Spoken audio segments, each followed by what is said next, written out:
Hello everyone, my name is Troy. Welcome back to my channel. Today I'm going to be going over 5 books that I have never read before that I have really wanted to read. You know when you have a book on your shelf and you have had it on there forever and you've always wanted to read it but you just haven't? I have so many of those experiences and I'm going to share 5 of those books/series that I've had on my shelf and that I've wanted to read but I just haven't gotten around to it. So this should be fun. Make sure to leave a like, subscribe down below, and let's get started. So the first book that I want to talk about is A Game of Thrones, which I actually did start reading. This is one of those books that I had on my shelf for, it must have been 1.5 to 2 years before I picked it up, and I'm so proud of myself for finally picking it up because it is an ambitious and tedious read. I will tell you that, and I'll get into my thoughts a little bit, but honestly, again, so proud of myself because you can already see that it's going to be a big one, but I have made it to approximately page 425, and I'm making a reading vlog right now, and it's taking a long time because this book is taking me a long time, so you might not see that for a while. This is going to be super hard to explain, but let me try my best.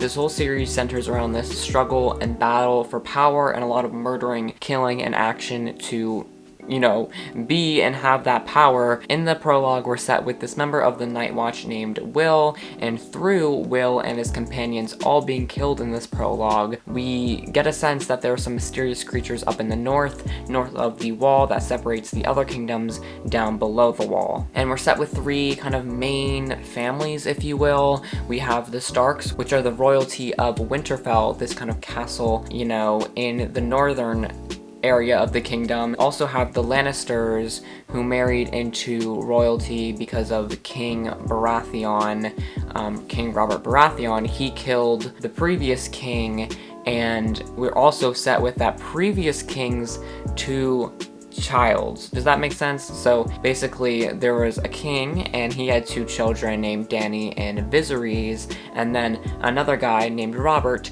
took the throne and those 2 children fled, and we're set with those 2 children. And basically it's pretty complicated because those 2 children that were supposedly supposed to ascend and become the rulers, they're out and they're trying to escape because they obviously know they're gonna get killed if they try to go back, and they were too young at the time to do anything as well. It's now years later and they're grown up and they're trying to rally an army so that they can take back their father's throne that was taken from him. But also there is some kind of political drama within the Lannisters. They have said that the Lannisters had killed the king's previous hand, Jon Arryn, and also that kind of relates to the Starks because now the Lannisters are in this drama with the Starks, and they have said to kind of killed a member of or hurt a member of the Stark family. And so there's this really interesting political intrigue, and I actually am really enjoying it. This book is a bit dull,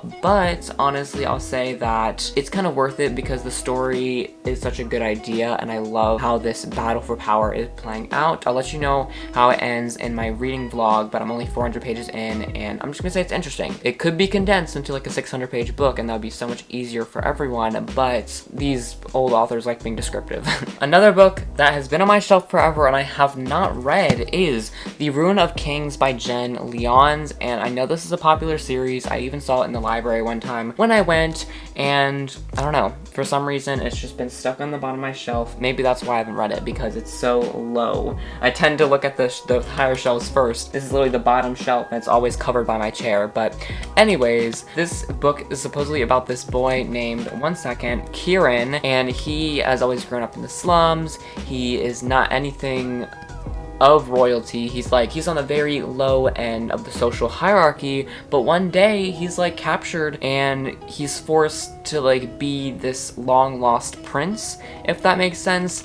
It's probably some sort of political move that the kingdom is doing, but they take him and they force him to act as this long lost prince, and he has to kind of go from being this poor boy in the slums to a prince. And so it's going to be interesting. I'm just so ready to dive onto this adventure. This is another one that's really long and with short words, but you know what? We'll do it for my girl Jen Lyons. Seems like a super cool medieval, maybe fantasy book, I'm not sure, but even if it's just medieval, contemporary and medieval don't make sense together. Medieval non-fantasy medieval fiction, then I'll just love that because, you know, I love myself some medieval stories that are just set in that time period. Another one that I absolutely cannot believe I have not read yet is Skyward by Brandon Sanderson. I don't know what is happening, but I have like been wanting to read Brandon Sanderson from January last year, and I still have not picked up a single book from him, read a single audiobook. I need to stop. But this is like a sci-fi book from Brandon Sanderson, which I don't think he's really super known for. I know he's a really strong fantasy writer, and he writes a lot of these books in this one world that he has. So I'm really interested to see what he has in store for this sci-fi series called Skyward. I know there's like 3 books, I think, in this series, and we're set with this girl named Spencer. And from what I heard and from what I just read in the back, she is an aspiring pilot, and when she was younger, her dad kind of went away from her life, or not, no, he died. Okay, how do I say this politely?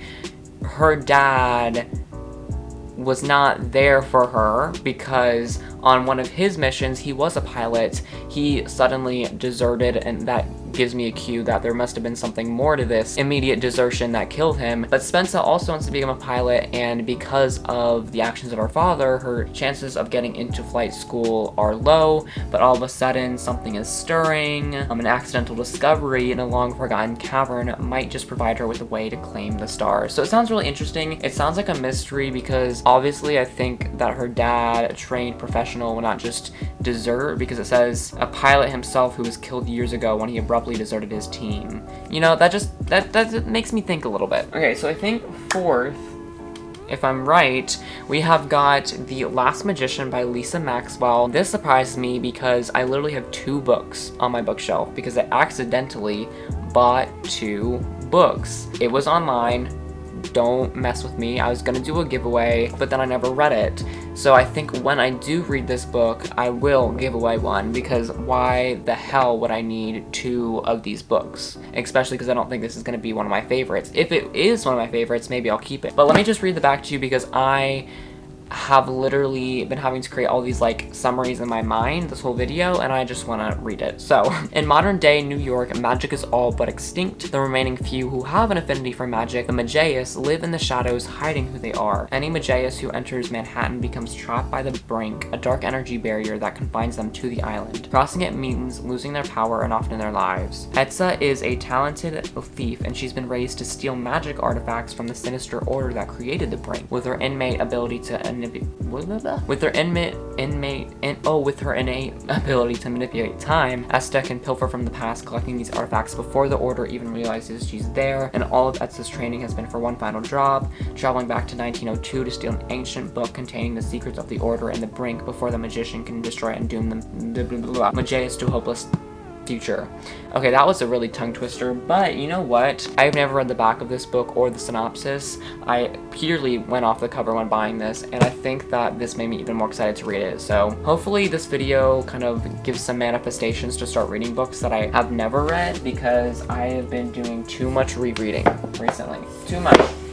I've got so many books. Half of the books on my shelf I have not read. Another book that I've been wanting to read for ages is The Night Circus by Erin Morgenstern, and this book was actually gifted to me for Christmas, and I haven't even touched it. I haven't even like I haven't done a flip through of the pages yet because I am irresponsible. I need to read more books. But I'll get into a little bit of the life update like after, so let's not worry about that right now. But isn't this book so cute? First of all, oh cutie. This book is so complicated I don't even know what it is. I don't even know what it's about, and even when after reading this little synopsis, it's just making my brain confused, so I'm gonna read it to you. Again, the circus arrives without warning. No announcements precede it. It is simply there when yesterday it was not. Within the black and white striped canvas tents is an utterly unique experience full of breathtaking amazements. It is called Les Cirques des Rêves, and it is only open at night. But behind the scenes, a fierce competition is underway, a duel between 2 young magicians, Celia and Marco, who have been trained since childhood expressly for this purpose by their mercurial instructors. Unbeknownst to them both, this is a game in which only one can be left standing. Sounds good. I've always wanted to read it because everyone has been hyping this book up. This is an interesting thing. I just found this in the book. There's like a full page of black, and I think there's more of these. I think these are just part separators. Oh yeah, these are just for when every new part comes, there's a little scene thing. But okay. that's all that I had to talk about. Thank you. Why haven't I been reading much? Why haven't you been seeing as many videos as usual? Let me tell you why. First, I didn't make this super public because I don't want to, like, you know, flex on myself, but I did have a 10-day vacation, and I did a reading vlog there, but it's still taking me a long time to read this book. But yes, so I was on a vacation. I didn't really make any videos during vacation, obviously. Then I started school when I got back from vacation, and that has been stressful. And I've also been trying to balance making music, obviously, because one of my biggest goals is to make an album. So hopefully we can do that. Right now I'm just writing demos and seeing what works for me, but like, again, in the future, I want to be able to release more music. I want to release a second single, and I'm really working on that right now, and it's stressing me out to also have to make a bunch of videos, and so I hope that like gives you a better understanding. But thank you guys so much for watching. Again, I'll try to upload as much as possible, but it might just be less frequent. Leave a like, subscribe down below, and I will catch you guys in the next one. Thanks so much for watching, and stay freaking awesome. Love you. Bye. Bye.